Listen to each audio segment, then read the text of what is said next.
Hello students, welcome to the channel let's share science. आज हमें discuss करनी है वर्कशीट नंबर 15 हिंदी मीडियम की लेसन नंबर 2 से क्लास 10th के लिए अम्ल क्षारक और लवण चैप्टर से। और इसका जो टॉपिक आज हमें डिस्कस करना है इस वर्कशीट में, वो हमें दो टॉपिक हमें डिस्कस करने। पहला है पीओपी प्लास्टर ऑफ पेरिस और दूसरा है हमारा क्रिस्टलन का जल वाटर ऑफ क्रिस्टलाइजेशन। तो ये पिक्चर में आप देख पा रहे हैं, ये प्लास्टर जो जब हड्डी टूट जाती है तो ये जो प्लास्टर बनता है हाथ पे, ये वही है प्लास्टर ऑफ पेरिस। और ये साइड पे उसकी बॉटल रखी हुई है, उस पर लिखा भी हुआ है प्लास्टर ऑफ पेरिस करके। तो आइए स्टार्ट करते हैं। सबसे पहले देखिए पीओपी प्लास्टर ऑफ पेरिस इसका फुल नेम है। और अगर हम इसका रासायनिक सूत्र की बात करें फॉर्मूला की, तो वो है CaSO4.12H2O, यानी कि हम इसको बोलते हैं कैल्शियम सल्फेट हेमीहाइड्रेट। तो ये इसका नाम हो गया। अब ये जो पीओपी है ये बनता है बेटा जिप्सम से। जिप्सम का फॉर्मूला होता है CaSO4.2H2O।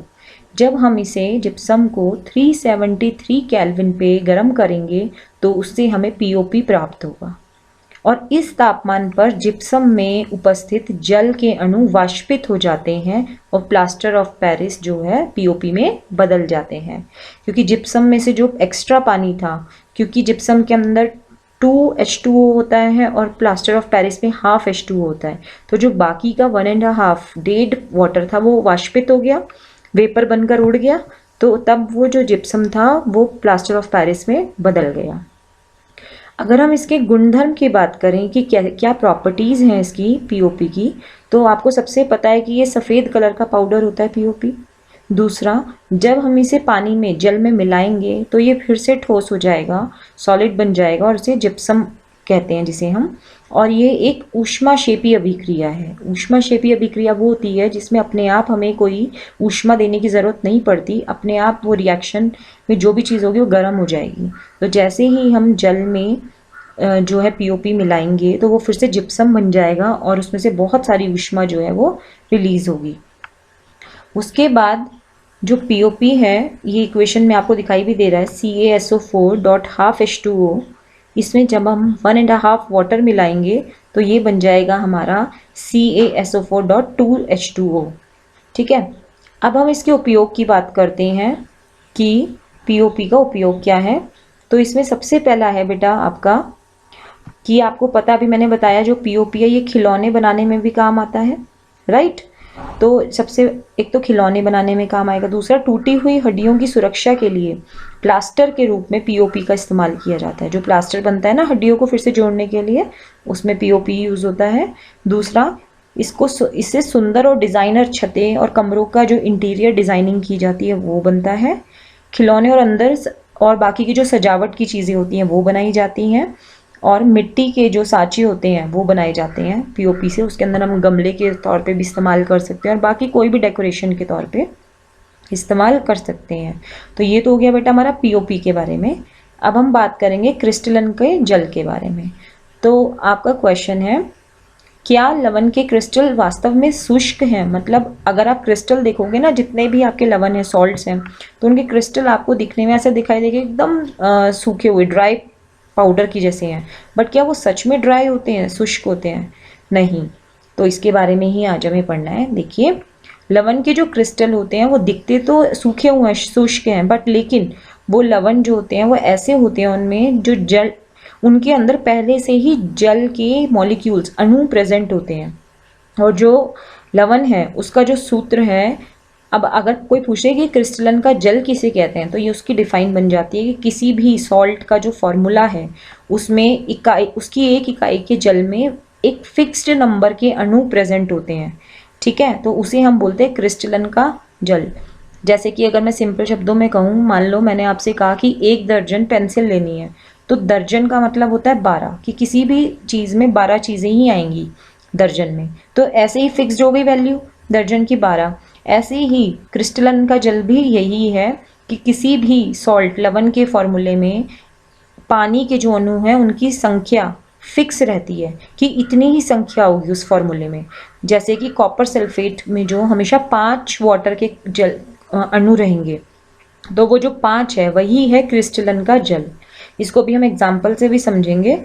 तो ऐसे सॉल्ट्स जिनमें जल के अणु पहले से ही प्रेजेंट है उन्हें हम बोलते हैं आर्द्र लवण, यानी कि हाइड्रेटेड सॉल्ट्स जिन्हें हम बोलते हैं। तो इसमें एग्जाम्पल हम कॉपर सल्फेट का ही लेंगे। तो कॉपर सल्फेट के जो क्रिस्टल हैं वो नीले रंग के दिखते हैं। क्यों दिखते हैं नीले रंग के? क्योंकि उनमें पहले से ही 5 अणु जल के प्रेजेंट होते हैं, और इसी के कारण जो इसका फॉर्मूला बन जाता है, केमिकल फॉर्मूला, रासायनिक सूत्र, वो बन जाता है CuSO4.5H2O। तो जो इसमें 5 है, H2O पानी होता है, इसके आगे यही है हमारा क्रिस्टलन का जल, और ये हमेशा 5 ही रहेगा। अब जब आप कॉपर सल्फेट के क्रिस्टल को गर्म करोगे तो ये जल जो है अणुओं में से निकल जाएगा वाष्प बन के। तो जब पानी निकल गया तो इसका फॉर्मूला बन जाएगा CuSO4, और इसके अंदर से पानी निकलने से जो उसका नीला रंग था वो भी सफ़ेद हो जाएगा। ठीक है, तो ये इक्वेशन देखो आप नीचे, अभिक्रिया CuSO4.5H2O, जब इसमें आप 1.5 वाटर डाल के उसे ऊष्मा दोगे, हीट करोगे, तो ये फिर से CuSO4 बन जाएगा। ठीक है, पहले वो नीले रंग का था जब वाटर था, अब ये सफ़ेद हो गया। लेकिन जब आप अनार्द्र कॉपर सल्फेट में जल मिलाया जाता है, अब आप इस वाले कॉपर सल्फेट में जो सफ़ेद रंग का था फिर से इसमें पानी डालते हो, या इसे एक ऐसी हवा के पास लेकर जाते हो जो गीली है, जैसे बरसात के वक्त होती है, तो ये फिर से नीले रंग का हो जाएगा, क्योंकि इसके अंदर फिर से वाटर के, जल के जो क्रिस्टल्स हैं, अणु हैं, वो आ जाएंगे। ठीक है, तो ये हो गया हमारा क्रिस्टलन के जल के बारे में। तो अब इसके कुछ एग्जाम्पल्स भी देख लो, नीचे टेबल बनी हुई है ये। इसमें आपके लवण सॉल्ट का नाम लिखा है, उनका रंग लिखा है, उसका रासायनिक सूत्र है, और उसी रासायनिक सूत्र में आपका क्रिस्टलन का जल भी है। देखिए, सबसे पहला है कॉपर सल्फेट, ये नीले रंग का होगा और इसका फॉर्मूला होगा CuSO4.5H2O। तो 5 इसमें हो गए क्रिस्टलन के जल, जो इसके अणु हैं पानी के। ठीक है, दूसरा है फेरस सल्फेट जो कि हरे रंग का है, उसका फॉर्मूला हो गया FeSO4.7H2O, फिक्स रहेगा, हमेशा 7 अणु रहेंगे पानी के। तीसरा है वॉशिंग सोडा, जिसे हम सोडियम कार्बोनेट भी बोलते हैं, सफ़ेद रंग का होता है, इसका फॉर्मूला होता है Na2CO3.10H2O। इसमें जो अणु है पानी के वो हमेशा 10 रहेंगे, 10H2O। ऐसे ही जिप्सम, अभी हमने बात करी थी, सफ़ेद रंग का होगा और इसमें 2H2O रहेंगे। तो ये जो 5, 7, 10 और 2, ये जो H2O लिखे हैं यही हमारे अणु हैं, फिक्स रहेंगी जिनकी संख्या पानी की, और यही इसी से क्रिस्टलन के जल का कॉन्सेप्ट भी यही है। तो होप आपको ये समझ में आया होगा। तो अब इससे रिलेटेड कुछ क्वेश्चंस देखते हैं। देखिए, सबसे पहला क्वेश्चन है पीओपी का पूरा नाम क्या है? तो पीओपी का पूरा नाम प्लास्टर ऑफ पेरिस है, और इसके 3 उपयोग आपको पता है, खिलौने बनाने में, सजावट की चीज़ें बनाने में, और हड्डियों को जोड़ने में, इन सब चीज़ों का आप कोई भी एग्जाम्पल लिख सकते हो इसमें।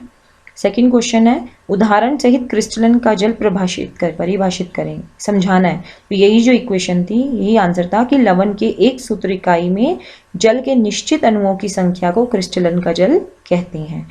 और इसका एग्जाम्पल आप दे सकते हैं कॉपर सल्फेट, जिसमें 5 जो हैं अणु हैं पानी के। थर्ड क्वेश्चन है प्लास्टर ऑफ पेरिस को जिप्सम से कैसे प्राप्त किया जा सकता है? तो जब आप जिप्सम को, ये जो पहली इक्वेशन थी आपकी जब हमने पढ़ी थी कि जिप्सम को जब आप हीट करोगे 373 केल्विन पे, तो उससे हमें प्लास्टर ऑफ पेरिस मिल जाएगा, और 1.5 वाटर। और वहीं अगर आप उल्टा कर दो, जिप्सम प्राप्त करना है तो प्लास्टर ऑफ पेरिस में 1.5 आप पानी डाल दो, 1.5 पानी कम मॉलिक्यूल, तो ये जिप्सम बन जाएगा।